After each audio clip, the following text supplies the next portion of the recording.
Hey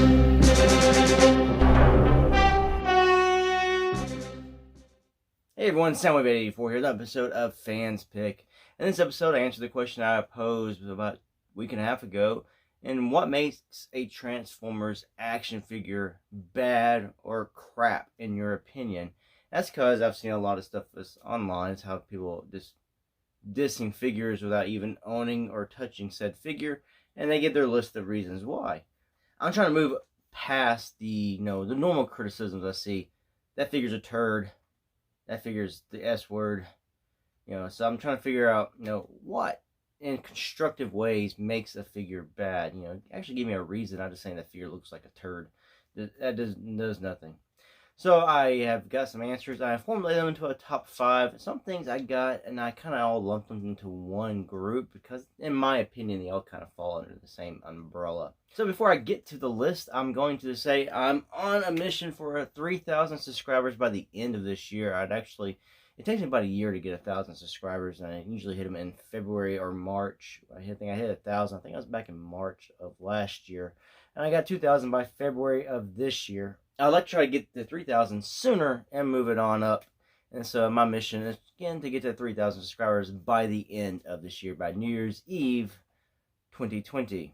Now, I'd like to get more than that, but hey, you take what you can get. And to also say thank you for the 2,000 subscribers I do have, I'm going to do a giveaway. I'm going to give away a Earthrise Cliffjumper. That's because I feel people don't want to pay the $20 for them. So I'm figuring, if you get a chance to win this thing absolutely free, you'll take up on that. So the end of this is real simple. I will put it down at the end of the video, so just stay tuned for that. So before I get to how you enter in for this contest, let's get to my list. Or actually your list, your top 5 list. I just formulated the list. Alright, so coming in at number 5, and what makes a Transformers action figure bad or crap? Hollowness. Hollow forearms and thighs were the main things said.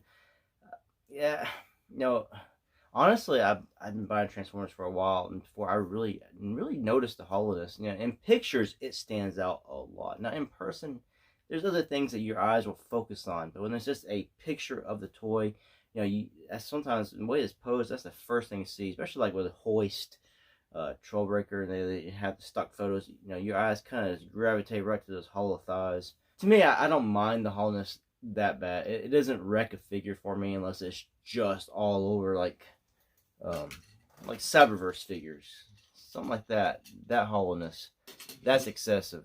That's bad. Or the Authentics or something. No, that's to a point where it's like, why make a figure? There's barely any plastic in it.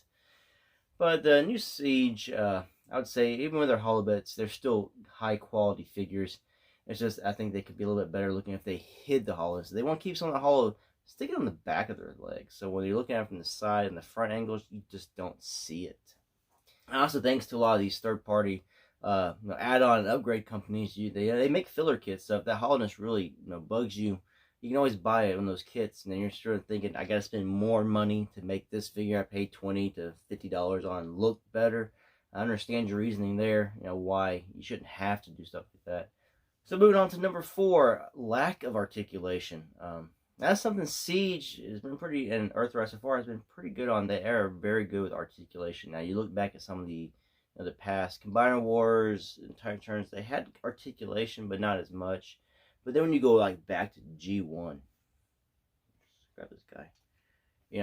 These guys had little to no articulation. He's got some shoulders. That's it. He's dusty. But that's really all you got on these old G1 Transformers. And even back then, just to show you, they're hollow too, but they just stuck it mostly in the back of the figures. And his hollows is just something that came around, so I thought I'd go back to number 5 with that. But number 4, lack of articulation. And the one Earthrise figure I don't own yet is Voyager Starscream.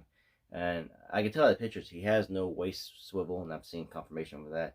People say he has no wrist swivel, and that's a disappointment. I don't have the figure, so I can't see why. But even like Siege Astro Train, he has no wrist swivels, and he's a leader class figure. He should have had wrist swivels. I don't care. They should have engineered a way to give him some more articulation out of that, because I paid $50 mainly for that little figure right there. you damn well better give me some wrist swivels, but you know, you didn't.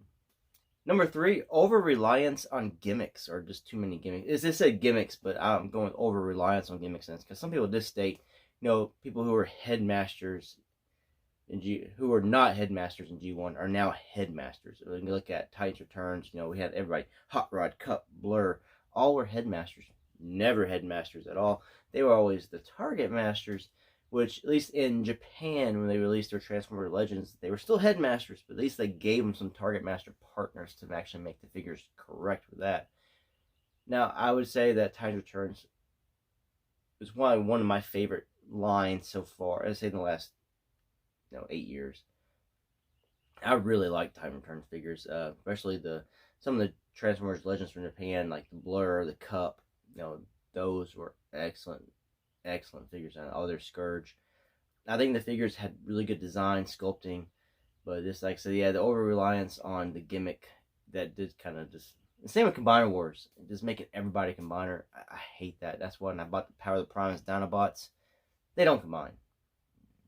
They don't. They do not. I bought the Black Mamba. They don't combine either. They are just Dinobots. Moving on to number 2. Thin or bad plastic? Thin, yes. Even some of the Siege and Earthrise figures have areas of thin plastic. Now, I won't say it's thin like the thin you'd get on a Cyberverse, the cheap Cyberverse figures, or the Authentics you get at the dollar stores. It's not that thin. But there's areas where you're like, it should be thicker. Earthrise Optimus Prime, his little panels on his arms, I mean, those are so thin that if you feel you put too much pressure, you could just snap that sucker right off. And not implying that much pressure. They feel, that's the one part of the transformation that really scares me. That I'm thinking I could easily break this piece. I don't want to drop another 50 for that. And your number 1 most picked thing for the what makes a Transformer bad or crap, QC, and that's the umbrella. Bad QC or quality control, poor quality control. Now, I've family treed this out to the other things that were mentioned. To me, that kind of falls in with quality control. Poor placement of stickers in the Power of the Primes line was mentioned. That's poor quality control. The stickers should be perfectly placed. They should be placed, and nothing's gonna be perfect, I would say, but they should be placed, 99% accurately on your toy. Other thing was loose joints. Yes, that's part of quality control. That was said a lot too. You pick a figure up and you can just, I can't remember who it was, like a Skull Cruncher. You pick him up and his legs are just like floppy messes. Other thing was bad paint or lack of paint. I put that in quality control just for the fact that someone mentioned the hubcap should be painted. And there's some figures that, the wheels are just straight black. Like, you can show this guy. He's right here because I let my kid, when she comes down in my room, this is the toy I let my 3-year-old play with. These little Cyberverse figures so she can play with Daddy's Transformers. This guy, there's no paint. No, I understand these guys, but come on. Some figures, especially in the Combiner Wars and Titans Returns, they really skimped on painting the hubcaps. And a little bit of paint goes a long way. And I'll show that off right here. I don't know how well you're going to be able to see this, but this is your Titans Returns Brawn. The hubcaps are not painted, even the wheel back there. But just a little bit of paint. And I'm not even a good customizer. I guess I can put my hand up behind it. I'm not even good at this. I just got a metallic paint pen. And just touched this up. And even touched this part up here. And I even gave him his little silver knee pads. Silver knees. I mean, a little bit of paint goes a long way. Just the difference it makes in a figure is outstanding. I mean, it's just, that's what I think. It's a little bit of paint. It goes a long way. And that took me all of, 5 minutes, and then to recoat it again later, for another 5 minutes after waiting a little, about 24 hours. It's not that hard. So yeah, I can see that being a problem. It's one of those little nitpicks, I guess you can say, but in a way, it really makes a figure just pop and look that much better in vehicle mode when it has some paint on them. So that was the top 5 list as picked by you, my viewers, and I'm going to go ahead and jump on to the giveaway for my 2,000 subscriber giveaway. One lucky person can win an Earthrise Cliffjumper from me. So just one person. I will reiterate again, one person. I don't want people saying, I entered, I didn't get it. Yeah, because only one person will win this. And I will announce the winner next week, next Monday, or Tuesday. It's Monday or Tuesday, whenever I can get this video up and made. It depends on how busy I am in real life going on. But you can win this Earthrise Cliffjumper. Now, to enter in this contest, all you have to do is be at least 18 years of age or older, or have your parent do it for you. Also, down below in the comments, I would like you to leave a comment. It doesn't have to be, it needs to be any comment. Also, you need to be a subscriber of my channel and to like this video. So it's not very hard. So let's just go through again. Be 18 years of age or older, or have your parent enter for you. Be a subscriber, leave a comment, and leave a like on this video. And that's all you gotta do to enter in to win an Earthrise Cliffjumper. And I will announce the winner on March 9th or March 10th of next week, which would be Monday or Tuesday. I'm putting a date in there so people who watch this video like 3 months down the line know this will have ended by that point. So by March 10th, the winner for this will be announced. March 10th, 2020. I know I'm seeming like I'm an idiot repeating this stuff, but I don't want people watching videos later on trying to enter in contests that have passed. So, again, leave a like, leave a comment, be a subscriber, and be 18 years of age or older. And also, please watch the announcement video of who won so you know who won. I will also comment on your comments.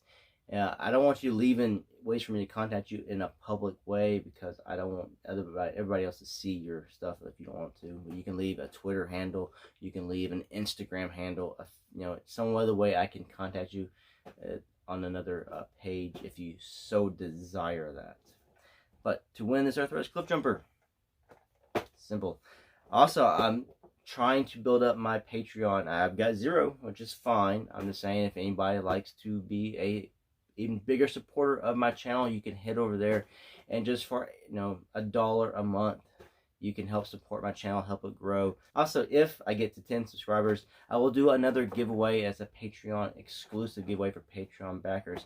And if I can keep at least 15 Patreon members or supporters, backers, whatever you want to call them, I will do giveaways every month. But I have to at least have 15 Patreon backers of that month previous to do the giveaway for the next month. But I will do a giveaway once I hit 10. Now, if I can hold on to at least 10 Patreon backers, I will do giveaways every other month. That's just something I thought about trying to do to help my channel grow and give my viewers an extra reward for being an extra supporter or backer of my channel. Anyway, thanks for watching. Until the next one. Peace out.